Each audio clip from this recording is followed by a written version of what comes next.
Hey, what's up, y'all? So, today I'm going to be talking about this whole just ghosting thing and why it's so problematic if you don't already know. Although, you probably already do know why it's problematic, but I'm going to explain it very clearly just in case, okay?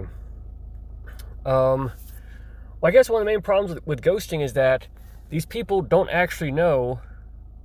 Like, if someone ghosts you, you don't actually know if they're intentionally ghosting you and they want you to just take a hint, or maybe they're not intentionally ghosting you. Maybe they're in ICU, they can't get to their phone, they're having some kind of technical glitch. I mean, it could be any number of those fucking things. Like, that's the fucked thing about ghosting. Like you don't know which one it is, right? But usually it's intentional. Yeah, usually when people don't get back to you, especially if they ignore you, following up on them multiple times. Yeah, when that happens, it's usually intentional. And they expect you to just take a hint or whatever. But then again, okay, I'm in these situations where I do follow up with people, and but like, how should I explain it? It's like, if I do follow up with people who don't respond to me, then I feel like kind of a chump, right? It's like, okay, well, it seems like I'm just so desperate and I just can't take a hint. It's like, well, no, okay. I mean, first of all, okay, if someone's going to intentionally ghost you when you didn't do anything to deserve it, they are the ones in the wrong, okay? They're the ones who need to get shamed and punished with these disgusting terms, not you, the victim. If you, the victim, are simply following up with somebody, okay, you don't know if they're intentionally ghosting you or not. For all you know, maybe your text message didn't go through. Maybe they're having some kind of technical glitch. They can't get to their phone or whatever. Yeah, I mean, no, I mean, like, you're doing nothing wrong by following up. And it's just like, what the fuck? And it's insane how frequently this happens. Apparently, I keep seeing these fucking like articles and videos pop up talking about how loneliness is a huge epidemic. A lot of doctors and shit are wanting to consider it a global health crisis, because loneliness, psychological trauma in general, it does fuck up your health. It fucks up your immune system. I heard. I mean, okay, please fact check this for me, okay? I have not really done a whole lot of fact check on this next thing I'm about to bring up. This is just a headline I saw from memory, so I have not fact checked this, okay? So please, I encourage you guys to fact check this. But I do recall seeing some kind of headline somewhere which said that, like, loneliness is so bad for your health, it's the equivalent of smoking 14 cigarettes a day. Literally. Now, again, please fact check this. I have not fact checked it yet, but I would not be surprised if it were true. I won't put it like that, because psychological trauma, it's extremely underrated. Most people don't really seem to acknowledge just how bad psychological trauma is. But you know who does acknowledge how bad psychological trauma is? Frogman Tactical. Yeah, I made a video, basically tearing him a new one, rebuking him and saying that he's wrong about all this Jeebus shit, and I talk about how he's hypocritical. And okay, is he hypocritical to a certain extent? Of course, all right. Do I disagree with a lot of stuff he says, especially regarding this Jeebus bullshit? Of course I do, all right. But he actually did make some really great fucking points. It was one fucking video, he was talking about how psychological trauma is equally as bad as physical trauma. It's equally as damaging to people's brains as physical trauma. And Frogman Tactical, for those of you who don't already know, is a fucking Navy SEAL, all right? Yeah, he's a fucking Navy SEAL. And he's telling you that psychological trauma is no fucking joke. You know what I mean? So there, I mean, I will give credit where credit is due. I do agree with him completely on that specific point. So kudos to you, Frogman Tactical, for bringing that up. I'm glad you brought up that point. And I'd wish you bring up more good points like that. I wish you do more good shit like that and less the Bible-thumping, hypocritical Jeebus shit, which I went apeshit over in this other video I did a little while back.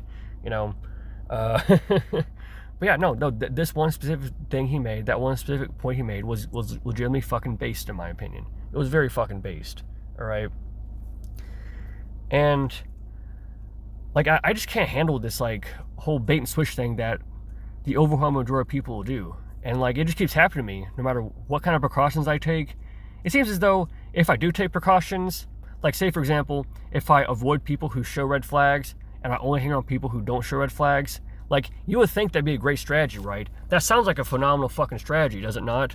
But in reality, it doesn't really work that well. I mean, I get results that seem to me, okay, the results I get from following that sort of strategy, the actual results seem to be about as bad as if as when I was not doing that shit. Because yeah, used to be back in the day, years and years ago, especially when I was a naive kid, getting terrible advice from my parents and teachers. Yeah, they're brainwashing me with all this whole forgiveness and letting go shit. And they're telling me, oh, you're too sensitive. Nobody's perfect. You gotta forgive. Da, da, da.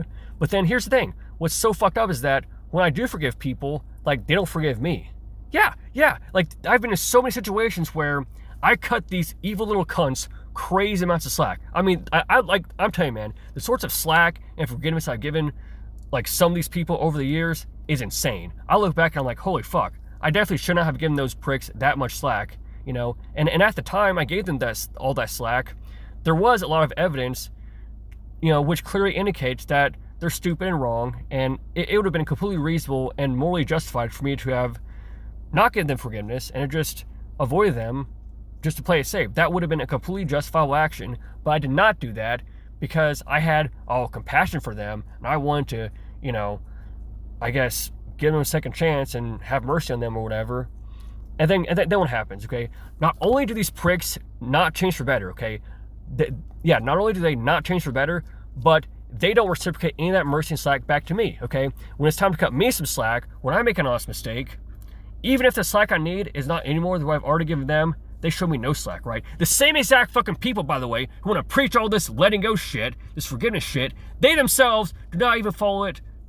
Like, they don't follow that shit at all, okay? So when it's time to cut me some fucking slack, they rebuke me, and in many cases, banish me over nothing. Yes, I have been fucking banished by people, multiple people, by the way, who I had forgiven, right? Like I would have been justified to banish them beforehand, right? They were doing all sorts of fucked up shit, but I let it slide, okay? But then, if I make a mistake, even if it's not any worse than what I've already forgiven them for, even if it's relatively minor, they want to self-righteously rebuke me and banish me? Fuck you, you fucking ungrateful little shit nuggets. Man, this is why abortions need to be legalized, man. Like, let me tell you something. I look back and I wish I was more unforgiving, right? I wish, like forgiveness is like one of my biggest regrets in life by far, you know? But then again, if you apply that lesson and you only hang around people who seem chill, that's not going to really help you, because let me explain to you like this. Paying attention to red flags is only going to help you to the extent that they show red flags, right? So in other words, if someone seems great for months or years, all right, and they're not showing any red flags, okay, the tactic of paying attention to red flags is not going to help you avoid those people who seem great for months or years, but then flip. You know what I mean? Like, it's just not going to help you. And what's crazy is that it seems to me that, like, people who seem better for a longer amount of time to begin with, right? In other words, with that initial quote-unquote fairy tale phase, like, the better that fairy tale phase seems to be and the longer it lasts, it's like the shittier they'll be once they demask, right? Like, I think of multiple people who follow that pattern, right? Like, yeah, I think of some people who demask within the first, couple months. Yeah, I can think one person, we'll call her Dr. Cuntley, okay? Dr. Cuntley, she seemed great for the first 2 months, and then she demasked. And once she demasked and flipped, she did do some really fucked up shit. But then again, this next person, who we'll call Dr. Vampire, she seemed great. She seemed even better for the first 2 months. Like, she seemed better, even better than Dr. Cuntley during the first 2 months. But then once she flipped, she was exponential. She was a lot worse than Dr. Cuntley, right? And I can think of another person we'll call her Dr. Crazy Cunt Victim Blamer, okay? She seemed even better than both those two combined for the better part of a whole fucking year. Yeah, for the better part of a whole fucking year. She seemed like phenomenal. Like she seems so fucking great. She seemed better than both Dr. Cunley and Dr. Vampire. Like she seemed better than both of them during their fairy tale phase. Like, am I phrasing that correctly? I don't know. Okay. Dr. Crazy Cunt Victim Blamer. Okay, during her initial like 10-month fairy tale phase, or however the fuck long it lasted, okay, during that 10-month fairy tale phase to begin with, she seemed better than both Dr. Cuntley and Dr. Vampire did during their 2-month fairy tale phase. You know what I mean? But get this, once Dr. Crazy Cunt Victim Blamer flipped, after all that time, she ended up doing shit that was way fucking worse than what Dr. Cuntley and Dr. Vampire did when they flipped. You know what I mean? Like that is a very real pattern I've noticed, you know? So it seems like, okay, whenever I do apply these fucking lessons learned, like I just keep getting the same exact shitty fucking results, man. I do, okay? Oh my fucking God. Man, holy fucking shit. Holy fucking shit, alright? Holy fucking shit. This is so fucked up, man. This is so fucked up. This constantly happens to me. I have no idea what I'm supposed to do about it. Like, literally, the biggest problem of my entire life is a problem I have no idea how to solve, okay? Whenever I do try to, apply these lessons learned, like, I still end up getting results that are just as bad, if not worse, than when I was doing the so-called incorrect course of action, right? Okay, if someone seems great for the better part of a whole fucking year, I mean, you cannot possibly know without a crystal ball that they're gonna flip and they're gonna be these evil cunts, you know what I'm saying?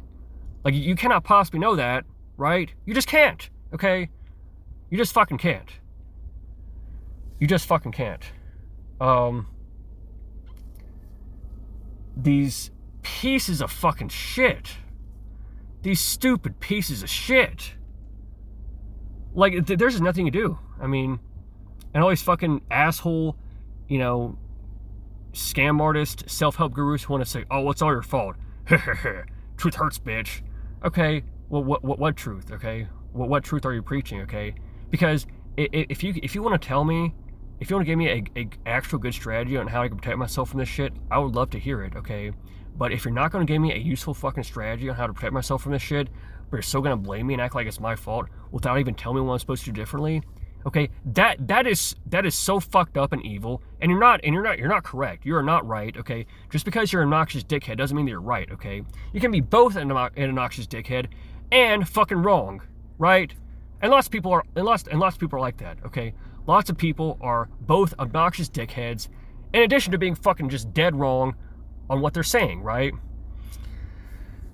So yeah, in closing, I think that anybody who's going to do this whole, anybody who's going to intentionally and unremorsefully do this whole evil bait and switch thing to people, I think they are worth a sack of shit, and that abortions need to be legalized because of people like you, okay? Because, I mean, what the fuck's the point of bringing people in this world when the overwhelming majority of them are going to be these, like, evil backstabbing cunts? I mean, like, what's the fucking point, What's the fucking point? It makes no logical sense, right? Pieces of shit. Anyways, that's all I gotta say for today. Bye.